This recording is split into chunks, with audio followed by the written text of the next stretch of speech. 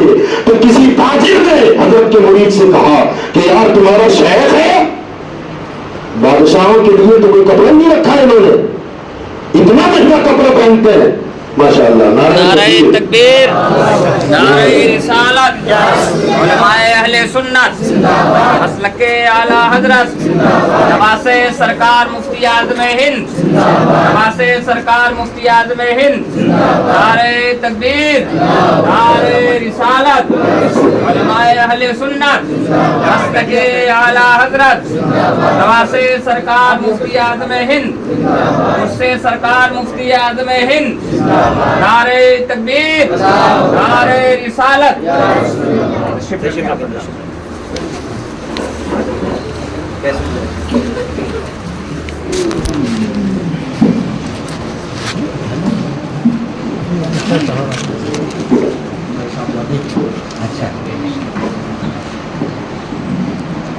ماشاء اللہ ہمارے آپ کے درمیان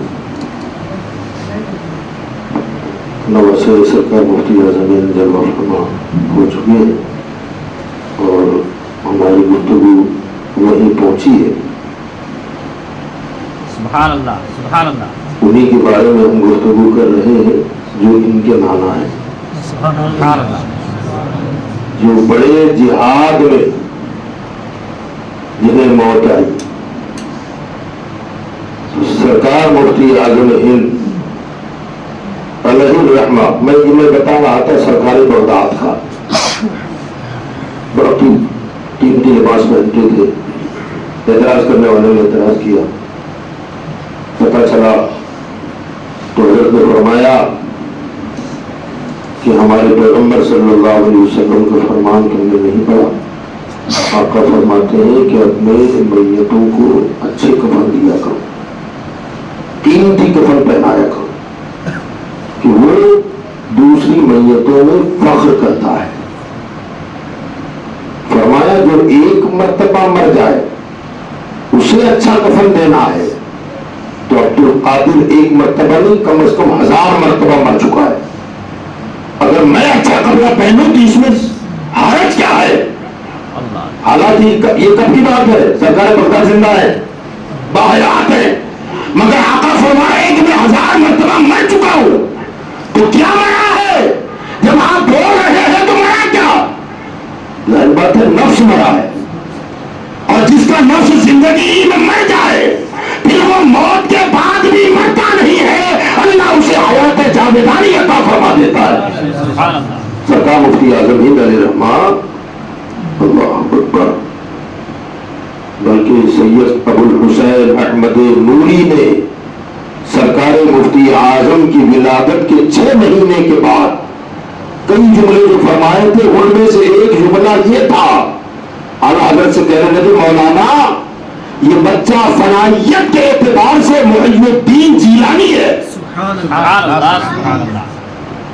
فنائیت جیسے عبد القادر جیلانی بغدادی رضی اللہ تعالیٰ عنہ فنا فی الرسول اور فنا فی اللہ تھے. فرمایا اس اعتبار سے یہ محی الدین جیلانی ہے.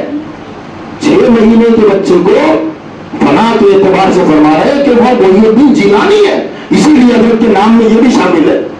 فرمایا برکتوں کے اعتبار سے ابو البرکات ہے. مفتی اعظم کا نام ابو البرکات محی الدین جیلانی محمد مصطفیٰ رضا ہے. سبحان اللہ، سبحان اللہ. مفتی اعظم سنتے ہو نا، ان کا پورا نام کیا معلوم ہے؟ نام ہے ابو البرکات محی الدین جیلانی محمد مصطفیٰ رضا خان. سبحان اللہ، سبحان اللہ. یہ نام ہے. سنا دوں کیسے کیسے ہوئے؟ سنا دوں جی. سرکار رومی میاں نے فرمایا برکتوں کے اعتبار سے ابو البرکات، اعلیٰ حضرت نے اسی کو قبول کر لیا. فنائیت کے اعتبار سے محی الدین جیلانی. اچھا یہ چھوٹ رہا ہے آل رحمان، کیا بات ہے، سبحان اللہ. محی الدین جیلانی آل رحمان محمد مصطفیٰ رضا خان. یہ نام ہے. انہوں نے کہا صلاحیت کے اعتبار سے محی الدین جیلانی ہے. اور اعلیٰ حضرت فرماتے کہ میں مہرڑا میں تھا, میں نے خواب دیکھا آسمان کا چاند نیچے اتر رہا ہے اور حجم اتنا بڑا ہے کہ کئی زمینیں اس میں سمٹ جائے. میں حیران تھا کہ اتنا بڑا اترے گا کہاں, مگر جیسے جیسے قریب آتا گیا وہ چاند سمٹتا چلا گیا, اتنا چھوٹا ہوا کہ احمد رضا کی گود میں آ گیا. فرماتے میری آنکھ کھلی, میں نے جلدی سے وضو کیا کہ میں نے ایسا خواب کیسے دیکھا ہے, اور وضو کر کے میں قرآن پاک کے پاس گیا. قرآن کو جیسے ہی کھولا تو سامنے سورہ رحمان تھی. اب میں نے خواب کی تعبیر یہ نکالی کہ یہ جو چاند سمٹ کر میری گود میں آیا ہے, احمد رضا یہ تیرے گھر میں جو بچہ پیدا ہوا ہے یہ ولایت کا مہتاب ہوگا. سورہ رحمان کھلا ہے تو اس سے میں یہ سمجھتا ہوں اس بچے کا نام ہی آل رحمان ہو جائے. رحمان والا مطلب ہوتا ہے, آل کا مطلب ہمیشہ اولاد نہیں ہوتا, بیٹا نہیں ہوتا. آل رحمان اس اعتبار سے آل رحمان ہو گیا. اور فرمایا میرے آقا کے نام کی نسبت کی وجہ سے اس کا نام محمد رکھا. کیا رکھا؟ اسی نام پہ عقیقہ ہوا. دنیا دیکھ رہی ہے باپ نے بیٹے کا نام برکت پانے کے لیے محمد رکھا, مگر حقیقت یہ ہے کہ یہ نام رکھ کر اعلیٰ حضرت نے اپنے بیٹے کی عمر کا تعین کر دیا. سبحان اللہ, سبحان اللہ. محمد کے عدد کتنے؟ 92. کتنے بولیے؟ بولو سی بولے سب بولیے 92. اور سرکار مفتی اعظم کی عمر بھی 92. سبحان اللہ, سبحان اللہ. باپ کی نظر دیکھ رہی تھی کتنا جیے گا, نام یہ رکھو. ماشاء اللہ. تو میں ایک بات عرض کر کے اپنی بات کو ختم کر دوں کہ وہ زندہ کیسے ہیں. بندر میں کھتری محلے میں حضرت کے مریدین میں سے ایک صاحب تھے ہارون بھائی کھتری. ان کے یہاں حضرت قیام تھا. حضرت نے ہارون بھائی کو تاکید کر دی تھی کہ جب میں اپنے کمرے میں چلا جاؤں پھر دروازہ مت کھولنا. وہ ٹھیک ہے. روزانہ لوگ ملنے جلنے والے, تعویذ والے, دعا والے آتے تھے. ایک دن آنے والوں کا سلسلہ اس قدر دراز ہوا کہ حضرت کو اسی کمرے میں, اسی ہال میں نماز عشاء ادا کرنی پڑی. عشاء کے بعد بھی دیر تک سلسلہ چلا, کھانے کا وقت نہ ملا, آدھی رات ہو گئی. حضرت نے فرمایا کہ اچھا ٹھیک ہے آپ لوگ اب جائیے, آپ بھی آرام کیجیے, ہمیں بھی آرام کرنے دیجیے. لوگ دھیرے دھیرے اٹھ کے چلے. اب جیسے کمرہ خالی ہوا تو سرکار مفتی اعظم ہال سے اٹھے اور اپنا جو ان کا خاص کمرہ تھا مخصوص اس میں چلے گئے اور دروازہ بند کر دیا. اب ہارون بھائی کو بار بار ایک خیال پریشان کر رہا ہے کہ میرے مرشد گرامی قدر نے کھانا نہیں کھایا. لوگوں نے اب تک پریشان کیا, کھانا تناول نہیں فرمایا. اب کھانا لے جاؤں تو کمرہ بند ہو گیا. حضرت نے یہ کہا تھا کہ جب اندر چلا جاؤں دروازہ بند کر دو, اب کسی کو آنے مت دینا. اگر نہ جاؤں تو حضرت بھوکے ہیں اور جاؤں تو حضرت کے حکم کی خلاف ورزی. اب کروں تو کیا کروں؟ مگر ہوا یہ کہ محبت غالب آ گئی کہ میرے گھر میں میرا پیر بھوکا رہ جائے, بھوکا سو یہ مجھے گوارا سوئے, یہ گوارا نہیں ہے. وہ ایک کم سے کم کھانا نہ کھائے, دودھ کا پیالہ گرم کر کے, اتنا دودھ ہی نوش فرمانے کے بہتر ہے. اب وہ دودھ کا پیالہ گرم کر کے دروازے دھکا دیا, دروازہ کھلا, اندر داخل ہوئے تو کیا دیکھتا ہے کہ سرکار مفتی اعظم کا سر الگ ہے, دھڑ الگ ہے, ہاتھ الگ ہے, پیر الگ ہے, ٹکڑے ٹکڑے ہوئے جسم کے. اب ایک ہی لمحے میں ذہن میں خیال آیا کہ میرے مرشد کو میرے گھر میں کسی نے قتل کر دیا ہے. برداشت نہ کر سکا, ہاتھ کا پیالہ چھوٹا, بے ہوش ہو کے زمین پر گر پڑا. جب گرا زمین پر بے ہوش, کچھ دیر کے بعد جب ہوش آیا تو کیا دیکھتا ہے کہ اس کا سر مفتی اعظم کی گود میں. سبحان اللہ, سبحان اللہ. تو سارے گھر والے بھی آئے. حضرت نے کچھ پڑھ کے دم کی, آنکھ کھلی تھی, اب وہ ہکا بکا رہ گیا. پہلے کا جو منظر تھا اور اب کا منظر تھا کافی ڈفرینٹ فرق پڑ گیا. حضرت نے مسکرا کر فرمایا حکم کی خلاف ورزی نہیں کرنی چاہیے ہارون. کہ تم نے جو دودھ لائے تھے وہ تو قالین پی گیا, اب میرے لیے کوئی دوسرے دودھ کا انتظام کر دے. تو وہ اٹھ کر تسلیم میں چلا گیا بیچارہ کیچڑ میں, اور دودھ گرم کرنے میں لگا, مگر ہاتھ ذہن پہ ہتھوڑے پہ گئے کہ یہ معاملہ کیا ہے. اب جب وہ دودھ گرم کر کے لے کے آئے, حضرت نے اسے پیا اور پی کے گھر والوں سے فرمایا آپ لوگ جاؤ, ہارون بالکل خیریت سے ہے, ابھی تک اسی کی طبیعت کی فکر تھی سب کو, کہ جاؤ ہارون برابر ہے. اب وہ سارے چلے گئے, تب حضرت نے فرمایا کہ بیٹا سلطان الاذکار ایک ذکر ہوتا ہے اور اس کی ضرب وہ ہوتی ہے کہ اگر سلطان الاذکار کی ضرب کسی پہاڑ پہ لگا دی جائے تو پہاڑ بھی ریزہ ریزہ ہو کے بکھر جائے. ہم اس ذکر کو کرتے ہیں اور اسی ذکر کی ضرب سے ہم بھی بکھر جاتے ہیں, مگر اللہ کا کام ہمیں سمیٹ لیا کرتا ہے. وہ ذکر کی ضرب بھی جو تو نے مجھے بکھرا ہوا پایا, اور یہ اس کا کام ہے جو اب میں سلامت ہوں.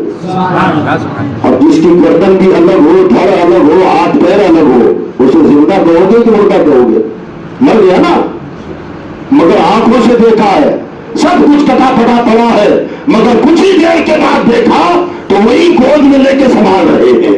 پتا چلا کہ ہر مرنے والا مر نہیں جاتا, موت آتی ہے وہ الگ بات ہے, لیکن مردہ مجھے بولو نہیں ہوتا. تو سرکار مفتی اعظم ہند اللہ رحمت و رضوان وہ شخصیت ہے, یقین جانے کچھ اولیاء وہ ہوتے ہیں کہ پیدا ہوتے ہیں, بعد میں کسی کی نظر پڑتی ہے, اللہ کو پیار آتا ہے, منصب ولایت سونپ دیا جاتا ہے.